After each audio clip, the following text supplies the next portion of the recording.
자, 드디어 때가 왔습니다. 대본을 3번 갈아엎고 4페이지 분량으로 준비했습니다. AMD 라데온 RX 7800XT 리뷰입니다.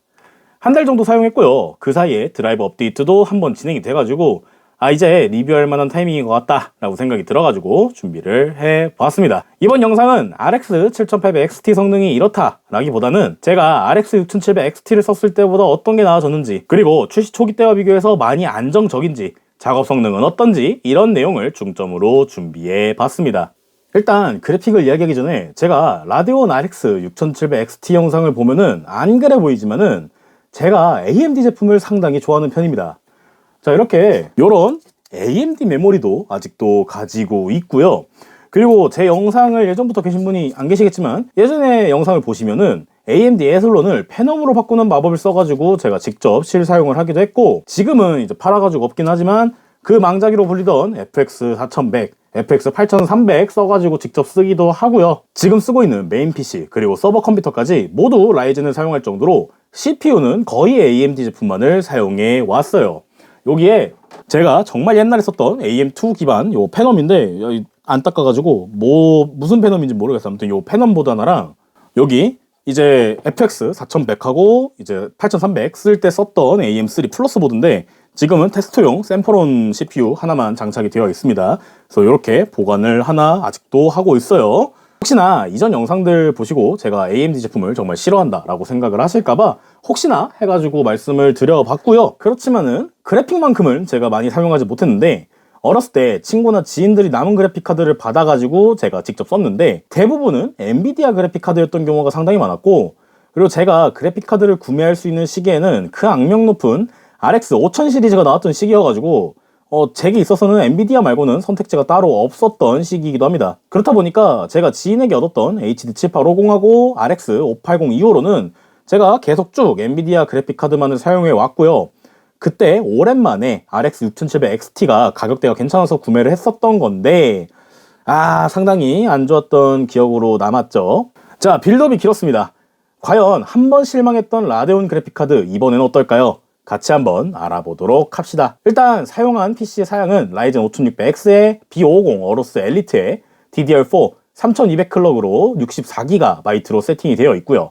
게임보다는 영상 편집이나 코딩을 더 많이 하기 때문에 세부적인 옵션 대부분은 다 끄고 사용을 했습니다. 우리가 흔히 라라랜드라고 불리는 샘 옵션하고 AFMF만 필요할 때 켜고 사용을 했어요. 일단 요 RX 7800XT는 저번 RX 6700XT를 쓰면서 가장 스트레스 받았던 자잘한 오류들 없습니다. 진짜 아예 싹 없어요. 크롬 하드웨어 가속이나 모니터 다중 버그 아예 없습니다. 이전에 있던 자잘한 문제들은 진짜 거의 없다고 봐도 무방합니다. 다만 한 가지는 문제가 남아있긴 한데 요 RX 7600도 마찬가지로 윈도우 자동 업데이트 충돌로 아드레날린 소프트웨어가 깨지는 증상은 아직 있다 보니까 윈도우 설정에서 자동 업데이트는 꼭 끄시는 걸 추천을 드리겠어요. 일단 요 두 그래픽카드를 받고 나서 제가 윈도우에서 문제가 생겼던 거는 아드레날린 문제 말고는 정말 없었습니다. 엔비디아 그래픽카드 사용하는 것처럼 상당히 쾌적하게 사용이 가능했어요. 다만 이게 그래픽카드 문제인 건지 아니면 제 부품 문제인 건지 몰라서 이야기를 할까 말까 했던 증상이 하나 있었는데, 이게 왜 과거형이냐면 지금은 그 증상이 사라졌어요. 제가 가끔 컴퓨터를 키면은 그래픽카드가 아예 인식이 안 되는 문제가 있었습니다. 저는 그래픽카드가 너무 커가지고 임시로 라이저 케이블을 연결해서 사용을 하고 있어가지고 라이저 케이블 문제인가 했는데 이거를 직결 설치를 해도 똑같은 증상이 한번 나왔었고, 요 서버컴이 설치가 되어 있던 RX 7600에서도 같은 증상이 한번 나왔었는데, 근데 문제는 한 번씩 이렇게 증상이 나온 이후로 증상이 안 나옵니다. 그래가지고 이게 진짜 뭐가 문제였는지는 모르겠는데 당시에도 재부팅을 몇 번 하면은 화면이 돌아왔던지라서 크게 불편한 건 아니었는데 이런 일도 있었다라는 것만 알아주시면 될 것 같아요. 일단 게임 성능은 만족해요. 저는 게임을 많이 하는 편도 아니고 풀옵션으로도 하지 않아가지고 좀 만족하기는 하는데 다만 체급에 맞는 그리고 이름값에 맞는 성능이냐 라고 하면은 4K 환경에서는 조금 아쉬웠습니다. 흔히 라라랜드라고 하는 샘 옵션만을 활성화한 상태에서 제가 자주 하는 게임인 타로코프 4K 중업 기준에서 평균 70에서 80프레임 정도가 나오고요. 요즘 또 자주 하는 헬다이버즈 2에서는 평균 70에서 75프레임을 왔다 갔다 했습니다. 대부분 AAA급 게임에서는 옵션 타입을 통해서 60프레임을 보장을 해주긴 하지만 상황에 따라서는 확 떨어지는 구간도 있기는 해가지고 아쉬운 부분이 있기는 하더라고요. 물론 뭐 그 프레임 보관해주는 AF/MF 있지 않냐 라고 하실 수 있는데, 중간중간 비는 프레임을 채워서 프레임을 높여주는 AF/MF 옵션을 키면은 헬다이버즈 같은 3인칭 게임에서는 상당히 나쁘지 않았습니다. 큰 이질감 없이 높은 프레임으로 게임이 가능했는데요. 1인칭 게임, 특히나 최적화가 안 돼가지고 프레임이 들쭉날쭉한 게임에서는 쓰기가 많이 힘들었어요. 그런 게임의 대표적인 예가 타르코프인데, 순간적으로 40프레임으로 훅 떨어질 때 이게 프레임 보관이 되다 보니까 이게 울렁거리는 느낌하고 화면이 뿌옇게 되는 느낌이 있어가지고 게임할 때 요즘은 좀 불편하더라고요.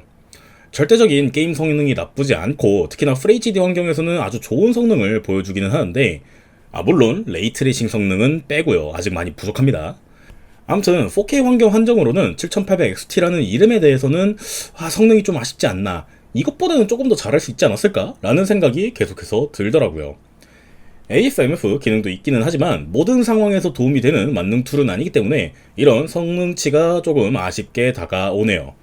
물론 그 위로 7900 라인업이 3개나 더 있어가지고 완전 중급기 라인업 포지션이긴 하지만, 그래도 사람들이 생각하는 원래 800XT라는 이름에 맞는 라인업과 성능이 나와야 되지 않을까, 그런 생각이 들더라고요. 특히나 원래 XT가 엔비디아 TI 라인업처럼 조금 더 상위 라인업의 이름인데, 이번에는 이 XT라는 이름이 무슨 의미가 있나 싶더라고요. RX 7800XT가 7700XT로 나오고 RX 7900GRE가 7800이나 7800XT 정도로 나왔어야 적당했다고 생각을 합니다. 자, 저번 6700XT에서 가장 실망했던 작업 성능은 어떨까요? 일단 감동적인 점, 추가 설정 없이도 하드웨어 가속이 원활하게 가능합니다. 이거는 정말 좋습니다. 저번 RX 6700XT 당시에는 오픈CL로 가속하려면 추가적인 소프트웨어 세팅이 필요했고, 그마저도 잘 안되고 튕겼었는데 이제는 추가 세팅 없이 사용할 수 있다는 게 큰 장점이었습니다.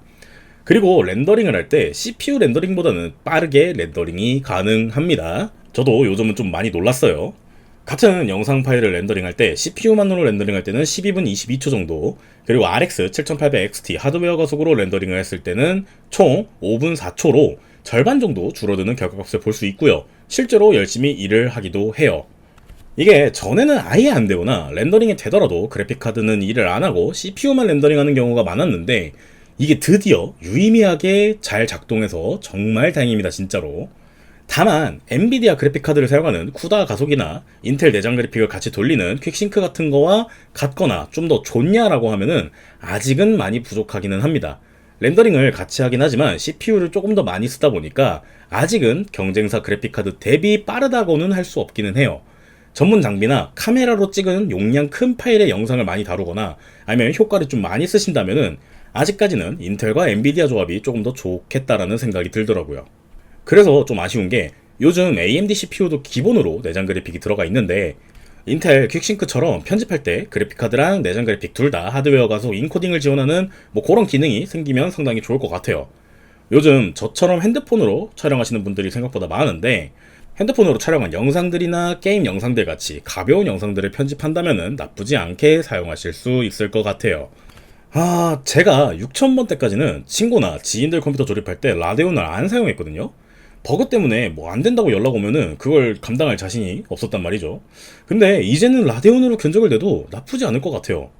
최근에 출시된 RTX 40 라인업이 좀 끝나누기도 심하고 메모리 버스도 다 자르고 이러다 보니까 저는 아직도 그 가격에 이게 맞나? 라는 생각이 들 때가 있는데, RX 7000번 때도 아쉬운 거는 분명히 있거든요.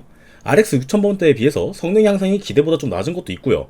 메모리가 아직도 GDDR6인 거랑 급 올려치기는 엔비디아랑 똑같이 있기도 하고, 전성비도 아직 경쟁사 대비해서는 좋진 않은 편이고, 레이트레이싱 성능도 아직은 경쟁이 좀 무의미한 수준이긴 하지만 이번 세대는 경쟁사 대비 가격도 저렴하고 VRAM도 훨씬 많다 보니까 어느 정도 이해는 되더라고요.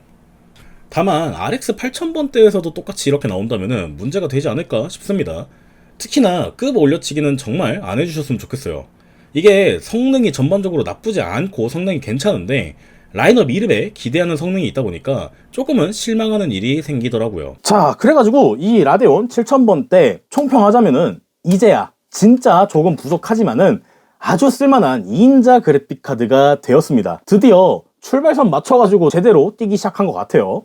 아직 격차는 많이 벌어져 있지만은 잡다한 문제가 많이 잡히고 성능도 나쁘지 않고 가격대도 경쟁사 대비 저렴하다 보니까 그래도 나쁘지는 않은 장점은 어느 정도 있는 그래픽카드가 되었습니다. 제게 있어서는 특히나 소프트웨어적으로 있는 잡다한 버그 문제가 많이 잡힌 게 상당히 컸어요. 풀 HD나 QHD에서 레이트레이싱 상관없이 게임 프레임이 잘 나온다 하시는 분이나 간단한 영상 작업용으로 쓴다 아니면 영상 송출용으로 쓴다 AV1 인코딩이 되다 보니까 그 용어로 사용하신다면은 요 라데온 RX 7000번대 저는 진짜 추천드릴 수 있을 것 같습니다. 특히나 이번 인텔이 CPU 분량으로 상당히 어수선한데 지금 시기에 라라랜드 맞출만 할 것 같아요. 그리고 좋든 싫든 그래픽카드 시장에는 AMD나 인텔 같은 경쟁 업체가 있어야 돼요.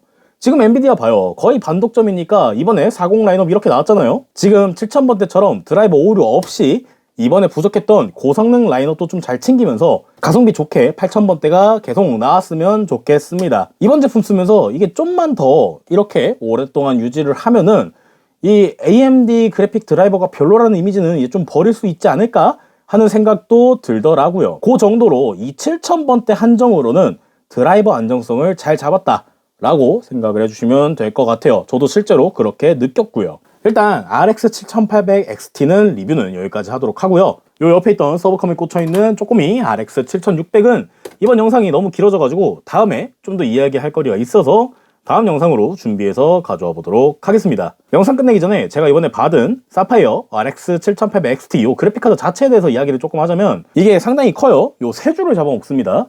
이게 히트파이프가 커가지고 쿨링도 잘 되고 좋기는 한데 제 케이스가 작은 편이 아닌데 요 앞부분, 요 폭이 작다 보니까 요 부분이 정말 딱 맞게 들어갑니다. 만약에 구매를 하신다면은 케이스 맞춰가지고 구매하시는 게 좋을 것 같고요. 그리고 좀 신기했던 게 요 뒤쪽에 그래픽카드 온도에 맞춰가지고 펜 속도를 조절할 수 있게 PWM 단자가 있더라고요. 요거 나름대로 나쁘지 않은 아이디어라고 생각이 들어요. 근데 이 그래픽카드가 다 좋은데 진짜 아쉬운 게 딱 하나가 있는데 요 그래픽카드 전원선 옆에 요 RGB 단자에다가 선을 연결해야 RGB를 사용할 수가 있어요. 일단 선을 따로 연결해야 되는 것도 상당히 아쉬운데 이게 선 정리를 하다가 어쩌다가 한번 확 당겨지게 되면은 요 부분이 약해가지고 휠 수도 있기 때문에 좀 조심스럽더라고요. 저는 뭐 RGB를 안 켜고 그냥 어둡게 쓰고 있어가지고 사실 크게 문제가 되는 부분은 아닌데 RGB를 좀 좋아하시는 분들은 요런 부분들이 좀 아쉽게 다가오실 것 같아요. 뭐 그 외에는 마감 진짜 훌륭하고 디자인도 저는 이 깔끔해가지고 나쁘지 않고 원래 사파이어 라데온 그래픽카드가 다 그랬죠. 저도 상당히 좋아하는 브랜드인데 마감도 좋고 디자인도 무난하고 깔끔하다. 그래서 생각보다 나쁘진 않았습니다. 물론 아쉬운 부분이 몇 개 있기는 하지만요. 자, 긴 영상 보시느라 수고 많으셨습니다. 라데온 RX 7800 XT에 대해서 어떻게 생각하시나요? 댓글로 많이 남겨주시고 저는 다음에 다른 제품으로 찾아뵙도록 하겠습니다. 감사합니다. 레드도트였습니다. 요바.